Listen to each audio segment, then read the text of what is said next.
এখানে মানুষগুলো সবাই যদি এলাকার গুরুস্থানের মধ্যে যাই, আমরা কি তাদেরকে দেখব?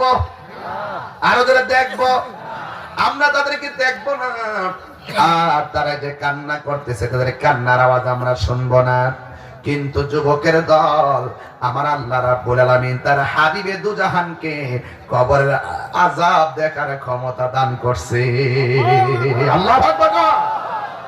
আমার নবী দেখার ক্ষমতা আছে না নাই? হে আমার আশিকিন জাকিরিন মুহিবিন বাবা জিরানি,